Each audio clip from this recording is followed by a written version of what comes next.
અમદાવાદના જીવરાજ પાર્કની જ્ઞાનદા સોસાયટીમાં બ્લાસ્ટ બાદ આગ લાગી હતી। એફએસએલની ટીમ ઘટના સ્થળે પહોંચી તપાસ માટે। ગઈકાલે પણ એફએસએલની ટીમે સ્થળ તપાસ કરી હતી।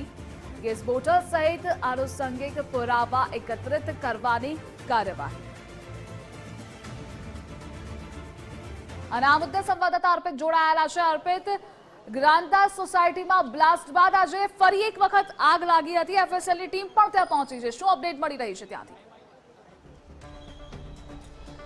થોડી વાર પહેલાં જ એફએસએલની ટીમ અહીંયા પહોંચી છે। ગઈકાલે પણ એફએસએલની ટીમ દ્વારા અહીંયા તપાસ કરવામાં આવી હતી અને હવે ફરી એકવાર, કેમ કે આજે સવારનો સમય છે એટલે અનુકૂળ સમય, કેમ ગઈકાલે જ્યારે આગ લાગી હતી ત્યારે અહીંયા લોકોની ભીડ હતી અને પરિસ્થિતિ કાબૂની બહાર હતી, એટલા માટે ગઈકાલે જે કામગીરી કરવાની હોય એ શક્ય બની ન હતી। એટલે ફરી એકવાર આજે, કેમ કે ઘટના પણ મોટી છે, ગંભીર પ્રકારની ઘટના છે, એટલે કોઈપણ પ્રકારની બાંધછોડ ન રહી જાય એનું ખાસ ધ્યાન રાખવામાં આવી રહ્યું છે અને એટલા માટે જ ફરી એકવાર એફએસએલની ટીમ અહીંયા પહોંચી છે।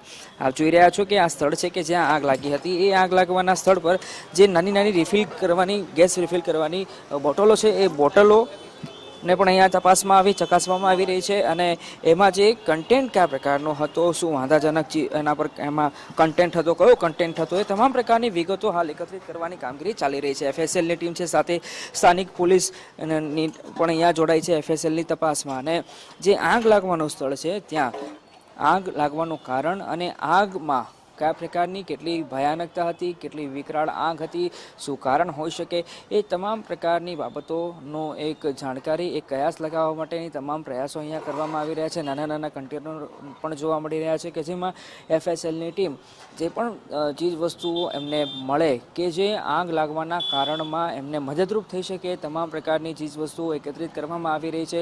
સૌથી પહેલાં એક નાની બોટલ હોય છે કે જે ફ્રીજ અથવા તો એસીમાં ગેસ રિફિલ કરવા માટે ઉપયોગમાં લેવામાં આવતી હોય છે, એ એક લેવામાં આવી છે પુરાવા તરીકે। સાથે સાથે આ કોપરના વાયર હોય, અંદર કોઈ ચીજ વસ્તુ કે જે મહત્ત્વની કડી સાબિત થઈ શકે, એ તમામ ચીજ વસ્તુઓને અહીંયા એકત્રિત કરવામાં આવશે। બની શકે લગભગ અડધો કલાકથી 40 મિનિટ જેટલી આખી પ્રક્રિયા આ એફએસએલની ચાલી શકે છે, કેમ કે ગઈકાલે આગ મોટી હતી એટલે કોઈપણ પ્રકારની કચાશ બાકી ન રહી જાય એનું ખાસ ધ્યાન રાખવામાં આવી રહ્યું છે અને એટલા માટે જ ફરી એકવાર આપ જોઈ રહ્યા છો કે એફએસએલના અધિકારી છે, એમને જે મુદ્દા ધ્યાન આવી રહ્યા છે એ મુદ્દા નોટ કરવામાં આવી રહ્યા છે અને એ મુદ્દા સાથે સાથે જે પુરાવા એકત્રિત કરવામાં આવી રહ્યા છે એની મદદથી આખું આગ લાગવાનું જે એનાલિસિસ છે, એનું કારણ શું હોઈ શકે છે, કેટલી ભયાનક આગ હતી અને તમામ પ્રકારની જે ચર્ચા ચાલી રહી છે અને જે જવાબ મેળવવાના હાલ પ્રયાસ થઈ રહ્યા છે, એ તમામ જવાબો આ એનાલિસિસ બાદ કે જે અહીંયા પુરાવા એકત્રિત કરવામાં આવી રહ્યા છે, ચાહે ગેસની બોટલ, નાની રિફિલ કરવાની બોટલ હોય અથવા તો કોઈ પણ એવી ચીજ વસ્તુ કે જે આગ લાગવાના કારણમાં એનો મહત્ત્વની કડી સાબિત થઈ શકે, એ અહીંયા લેવામાં આવી રહ્યું છે। આપ જોઈ રહ્યા છો એક નાની ગેસની બોટલ કે જે ફ્રેશ છે, કે જે સુરક્ષિત હતી મોટાભાગનો હિસ્સો, એમાં કયા પ્રકારનું કન્ટેન્ટ છે, કેટલું ઘાતક એ કન્ટેન્ટ હતું કે જેના કારણે મોટી આગ પ્રસરી અને નાની નાની બોટલો છે એ દૂર દૂર સુધી ઉપર ફેંકાઈ હતી અને એ કેટલી એની તીવ્રતા હતી, શું કન્ટેન્ટ હતું, એ તમામ પ્રકારની બાબતો, નાની નાની ચીજ વસ્તુઓ કે જે આખી આગના ઘટનામાં મહત્ત્વની કડી સાબિત થઈ શકે છે અને એમાંથી મહત્ત્વના જવાબો પણ મળી શકે છે, એ તમામ પ્રકારની ચીજ વસ્તુઓની માહિતી હાલ લેવામાં આવી રહી છે। એફએસએલની ટીમની સાથે તમે જોઈ રહ્યા છો પોલીસ પણ, એટલે કે વાસણા પોલીસ, સ્થાનિક પોલીસ સ્ટેશનની ટીમ પણ અહીંયા જોવા મળી રહી છે કે જેઓ એમને આ આખી બાબતમાં મદદરૂપ થવાનો પ્રયાસ કરવામાં આવી રહ્યો છે। સવારથી એફએસએલની રાહ જોવાઈ રહી હતી, કેમ કે એફએસએલની ટીમની રાહ એટલે જે અન્ય જરૂરી બાકી રહી ગયેલા પુરાવા અહીંયાથી લેવામાં આવે પછી જ એનો કાટમાળ છે એ કાટમાળ હટાવી શકાય એ પ્રકારની પરિસ્થિતિ હતી, કેમ કે ગઈકાલે એફએસએલ દ્વારા સૂચના આપવામાં આવી હતી કે આગ મોટી હતી, વિકરાળ હતી, એટલે હજુ જરૂરી તપાસ હતી અને એ તપાસ જરૂરી હોવાના કારણે જ હજુ કાટમાળ હટાવવામાં નથી આવ્યો। માત્ર અંદર બહાર નહીં પણ અંદર પણ બની શકે છે કે એફએસએલની ટીમ જઈ શકે છે અને અંદર અન્ય કોઈ ચીજ વસ્તુ કે જે વાંધાજનક હોઈ શકે, એ ચીજ વસ્તુ હોય તો એને પણ એકત્રિત કરવા માટે એફએસએલની ટીમ કાર્યવાહી કરી રહી છે।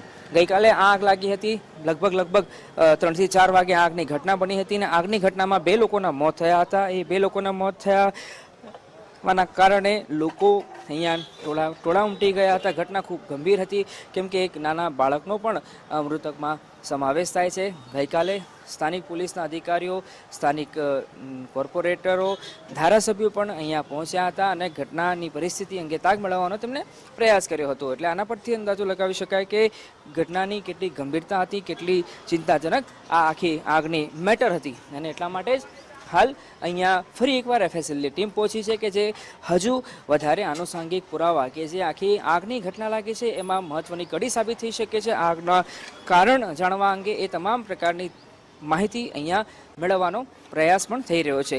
રાત્રિ દરમિયાન ફરીથી એકવાર આગ લાગી હતી. જોકે પોલીસ અહીંયા આખી રાત હતી.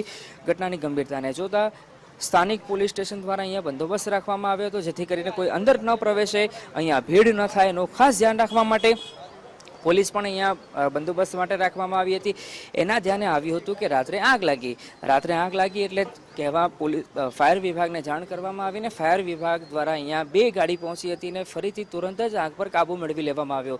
આખી રાત આસપાસના મકાનોના લોકોની ઊંઘ હરામ થઈ ગઈ હતી કેમ કે ફરી એકવાર આગ લાગી હતી અને ગઈકાલે સાંજે એમને જે મંજર જોયો હતો, જે ભયાનક દ્રશ્ય એમને જોયું હતું એના કારણે પણ એમનામાં ડર અને ખોફનો માહોલ હતો. એટલા માટે તેઓ રાતભર સૂઈ નથી શક્યા. એ પ્રકારની દાવો, એ પ્રકારની વાત, એ પ્રકારની આપવીતી સ્થાનિક લોકો દ્વારા કરવામાં આવી હતી. અને હવે આ એફએસએલની ટીમ દ્વારા આખું પરીક્ષણ, પુરાવા એકત્રિત થયા પછી આ મકાનને ડિમોલિશ કરવામાં આવી શકે છે કેમ કે અંદર ઘરની અંદર કેટલોય કાટમાળ હજુ પડેલો છે અને એ કાટમાળ હટાવ્યાની સાથે સાથે આખું મકાન ડિમોલિશ કરવું પડે એ પ્રકારની પરિસ્થિતિ છે કેમ કે આખું મકાન અને આખું જે ઘર છે કે જ્યાં આગ લાગી હતી એ ઘર હવે એકદમ નબળું પડી ગયું છે કેમ કે ગઈકાલે ખૂબ ભીષણ ભયંકર આગ લાગી હતી. એ ભીષણ આગ લાગવાના કારણે આખા સ્ટ્રક્ચરને ભારે નુકસાન થયું છે. એ નુકસાન થવાના કારણે ગમે ત્યારે આ બિલ્ડિંગ નીચે પડી શકે છે, પણ એ પહેલાં સુરક્ષિત રીતે આખું બિલ્ડિંગ છે એ બિલ્ડિંગના બાંધકામને નીચે ઉતારી લેવામાં આવે, એટલે કે જમીન દોસ્ત કરી દેવામાં આવે, તોડવામાં આવે એવી પણ શક્યતા છે કેમ કે અંદર કાટમાળ ભરાયેલો છે અને એ કાટમાળ કાઢવાની સાથે સાથે આ મકાનને તોડવું પણ ખૂબ જરૂરી છે કેમ કે ગઈકાલ રાત્રે આગ લાગી હતી એટલે કદાચ બની શકે દિવસે જેમ જેમ દિવસ વીતી રહ્યો છે એમ એમ ગરમી વધવાની તડકાના કારણે બની શકે કે અંદર કદાચ કંઈક એવું જ્વલંતશીલ પદાર્થ હોય કે લાકડું હોય તો એ હીટના કારણે, એ હીટ પકડવાના કારણે એમાં ફરીથી આગ ન લાગે એ પણ ખાસ ચિંતાનો વિષય છે. એ મોટો પડકાર છે. એટલા માટે આ આખું બિલ્ડિંગ છે એ બિલ્ડિંગને પાડવાની કાર્યવાહી પણ કરવામાં આવે તો નવાઈ નહીં. પણ હાલ રાહ જોવાઈ રહી હતી એફએસએલની ટીમની. એફએસએલની ટીમ આવી પહોંચી છે અને એવું લગભગ 20 મિનિટ જેટલો સમય થવા આવ્યો. એફએસએલની ટીમ અહીંયા જેટલા બને એટલા આનુષાંગિક એટલે કે આગની ઘટનામાં મદદરૂપ સાબિત થઈ શકે, કડી મહત્વની સાબિત થઈ શકે એ તમામ પ્રકારની ચીજવસ્તુઓ, પુરાવા એકત્રિત કરવા માટે તેઓ હાલ કામે લાગેલા જોવા મળી રહ્યા છે. જી